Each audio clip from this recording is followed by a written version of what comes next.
수질 분석 22번 강의입니다. BOD 세 번째 시간이죠. 암모니아의 영향, BOD 계산법에 대해서 공부합니다. 암모니아의 산화가 BOD 측정에서 방해하는 요인이 될 수가 있어요. 암모니아가 산화되는 반응을 나이트리피케이션, 질산화라고 부릅니다. 그러니까 암모니아가 나이트라이트를 거쳐서 나이트레이트까지 최종적으로 산화되는데 이때 산소가 소비됩니다. 그러니까 BOD가 높아지는 거죠. 그래서 이 나이트리피케이션이 문제가 되는데, 자, 나이트리피케이션이 언제 일어나는가? 탄소 에너지원이 고갈된 후에 에너지원으로 사용이 됩니다. 암모니아가. 자, 박테리아는 좋은 먹이와 나쁜 먹이가, 질이 좋은 먹이와 질이 나쁜 먹이가 있을 때 질이 좋은 먹이를 먼저 사용합니다. 질이 좋은 먹이가 뭐냐면 유기탄소예요. 유기탄소가 있으면 이걸 먼저 이용하고, 그 다음에 유기탄소가 없어지면 그 다음에 이제 두 번째로 암모니아를 이용한다는 거죠. 유기탄소 먼저 소비해서 이게 다 떨어지면 그 다음에 암모니아를 사용합니다. 그러니까 대개 암모니아 산화는 8, 9일 정도 지나서 유기탄소가 다 없어졌을 때 산화가 일어납니다. 암모니아 산화에 의한 산소 소비를 나이트로지너스 BOD라고 불러요. 질소성 BOD, 질소성 BOD 또는 암모니아성 BOD 이렇게 부릅니다. 그에 비해서 탄소의 BOD는 카보네이시어스 BOD라고 부릅니다. 카보네이시어스. 이 암모니아가 있을 때와 없을 때를 BOD 커브를 보면은, 암모니아가 없을 때는 이런 보통 굴곡이 없는 이런 커브가 만들어집니다. 이거는 암모니아가 없는 without 암모니아 상태예요. 그런데 만일 암모니아가 있으면은 중간에 한 8일 정도 지났을 때 다시 한번 그런 튀는 현상이 생깁니다. 이렇게 튀는 현상이 생기는데 이게 암모니아의 산화 때문에 생기는 현상입니다. 암모니아 산화는 이렇게 한 8일 정도 지난 후부터 나타나게 됩니다.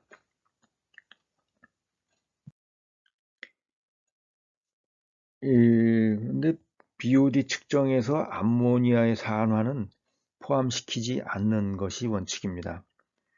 앞에 희석수에도 암모니아가 포함된 것을 설명을 했는데, 그러니까 희석수에 암모니아를 넣어주는데 이 암모니아를 산화시키면서 BOD를 측정하면 안 되죠. 근데 희석수에 암모니아를 넣어주는 이유는 박테리아가 성장하는 데 필요한 영양분으로 넣어주는 거예요.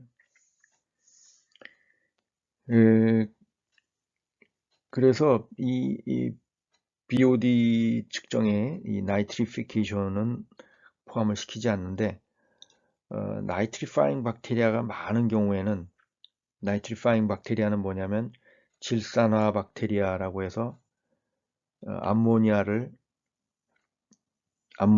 산화하는 박테리아를 나이트리파잉 박테리아라고 부릅니다. 이게 많이 늘어나면 초기부터 암모니아를 막 산화시켜서 BOD가 높아지는 그런 원인이 될 수가 있습니다.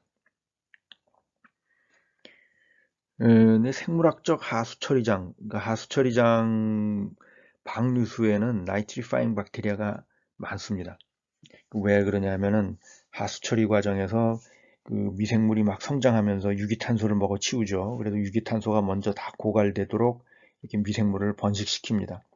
그러고 나면은 암모니아가 남아요. 그 암모니아가 많으니까 그 암모니아를 먹고 사는 나이트리파잉 박테리아가 그 다음에 많이 성장할 수가 있죠.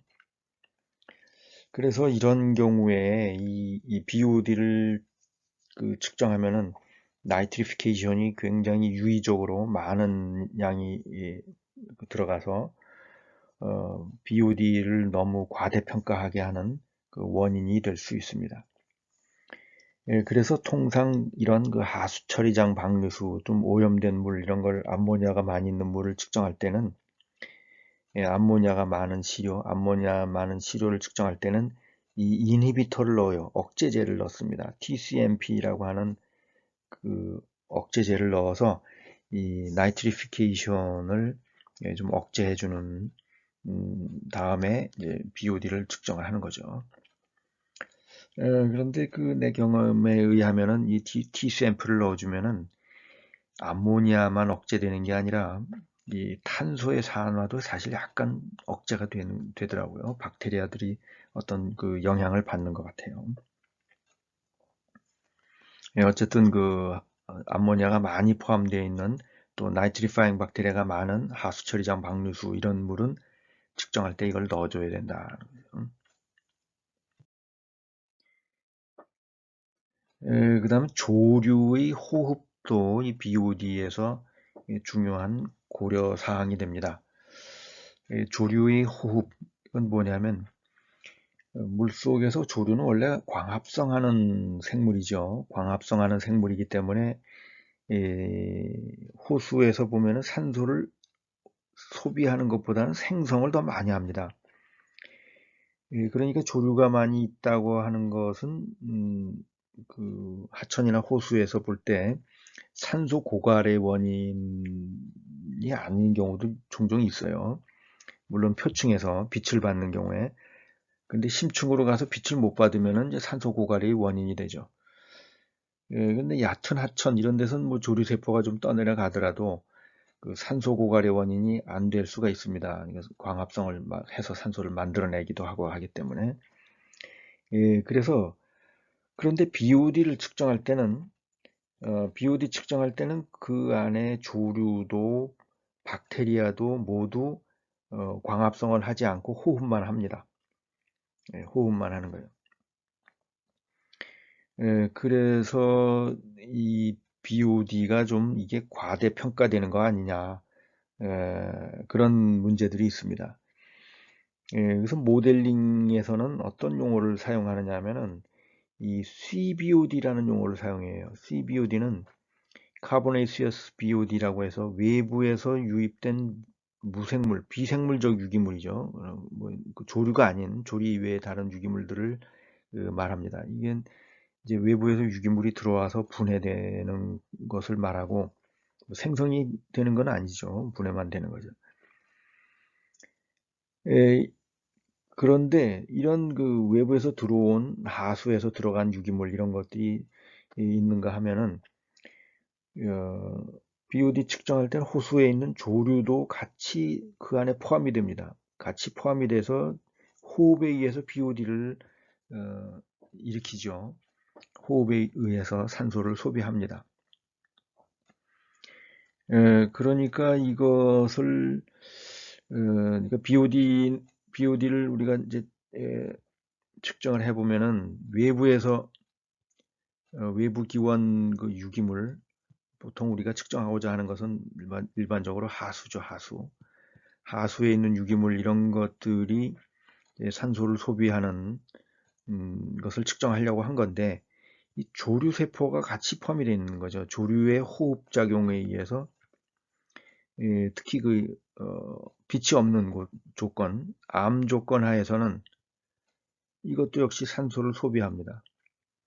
그런데 자연 상태에서 나갈 때는 광합성을 해서 자연 상태에서는 광합성해서 산소를 생성하죠. 그러니까 하천에 나갔을 때 산소를 얼마나 소비하는가, 얼마나 산소가 고갈될까를 측정하려고 하는데 이것도 측정이 되면 이게 좀 복잡해집니다. 산소 고갈을 예측하는데.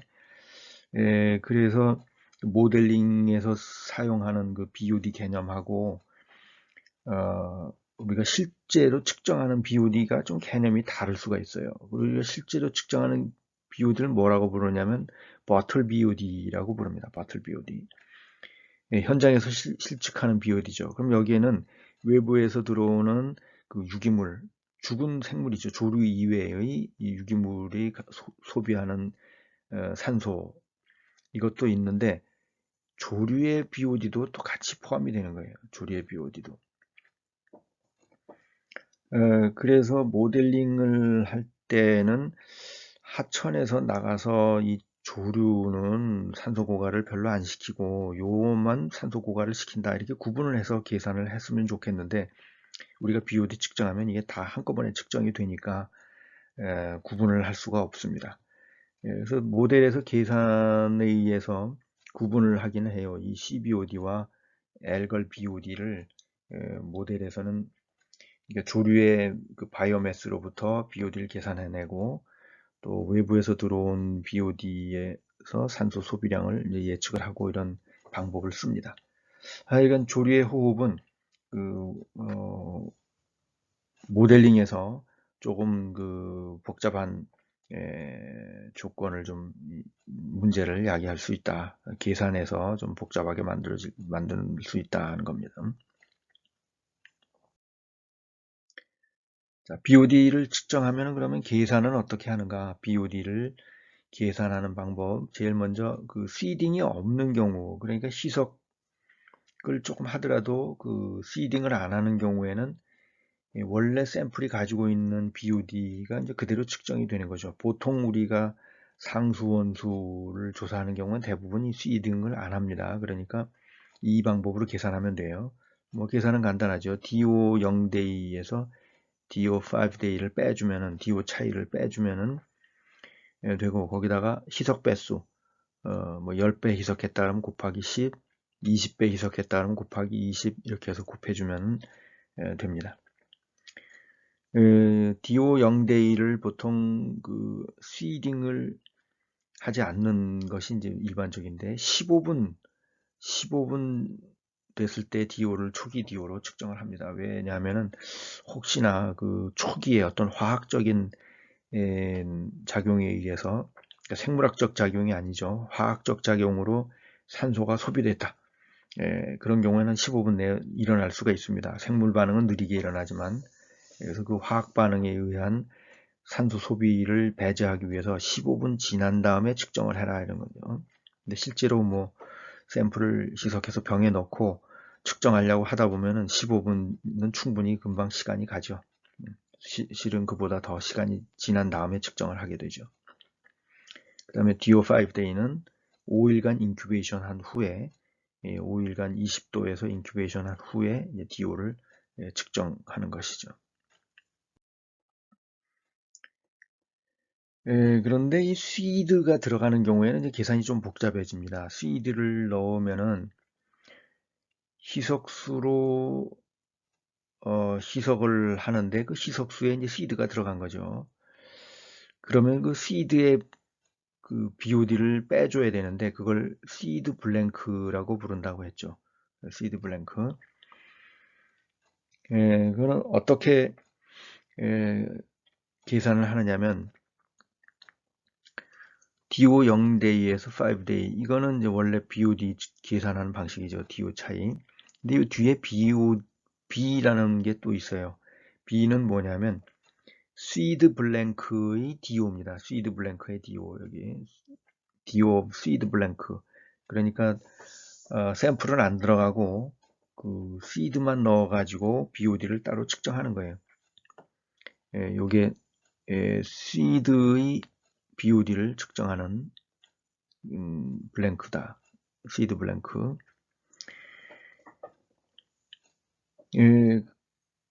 그런데 여기다가 F를 곱합니다. F는 뭐냐면 ratio of seed in sample, seed in seed blank.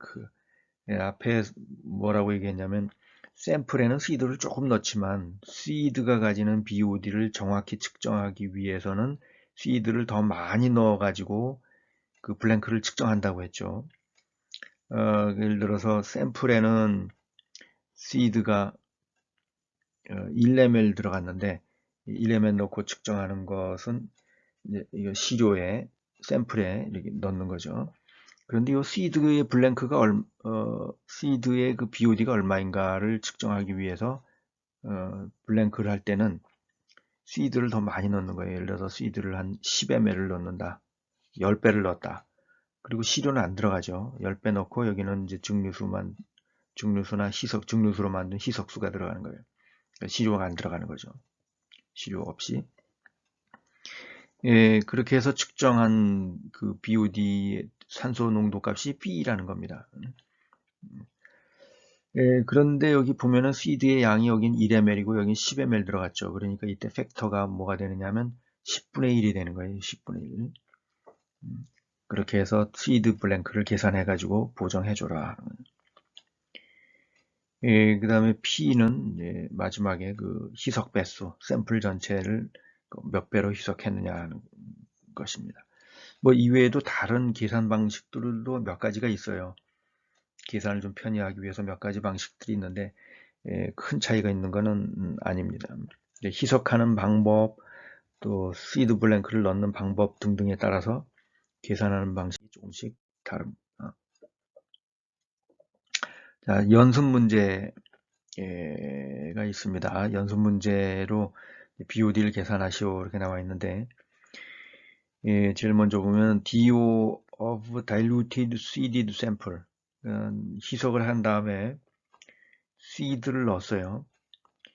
그 seed를 넣은 DO가 이제 9.0이다 하는 거죠. 그런데 희석을 몇 배로 했느냐 하면은 세 가지 배수로 했습니다. 세 가지. 2배, 5배, 10배. 예. 예, 그때 DO가 이제 파이널 5일 후에 DO가 0.3, 4.7, 6.4 이렇게 나왔습니다. 예, 희석을 세 가지 배수로 했는데 이때 뭘 봐야 되느냐 하면은 요 첫 번째 2배 희석한 거는 남은 DO가 너무 작죠. 남은 DO가 너무 작아요. 0.3밖에 안 남았습니다. 그러면은 이것은 DO가 고갈돼서 BOD가 충분히 측정되지 않았을 것이다. 이렇게 추정을 합니다. 그래서 이런 그 DO가 너무 적게 남아있는 것은 이것은 폐기한다, 버린다. 버리고 요 두 개만 평균을 냅니다. 또 만일 희석을 너무 많이 해서 BOD가 한 2mg per 리터 이하로 나온 게 있다 그러면 그것도 버려야 되는 거죠. 그 다음에 시드 블랭크를 계산하는데 시드 블랭크가 예, 요게 요 DO 차이를 가지고 시드 블랭크의 BOD를 계산해야 되는데 이때 시드가 몇 배 들어갔느냐 하면은 여기 보면은 샘플에는 1ml 넣었는데 시드 블랭크 측정할 때는 1리터에 10ml 넣었어요. 10배를 넣었어요.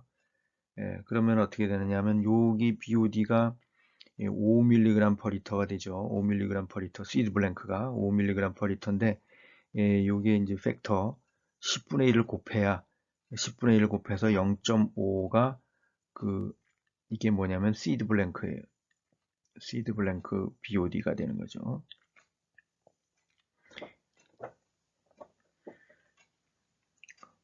네, 이런 식으로 그 계산을 하면 됩니다. 그러니까 여기서 포인트는 시드 블랭크를 어떻게 보정해 주는가 또는 희석 배수가 세 가지가 있는데 어느 것을 취하고 어느 것은 버려야 되는가 이것을 보는 겁니다.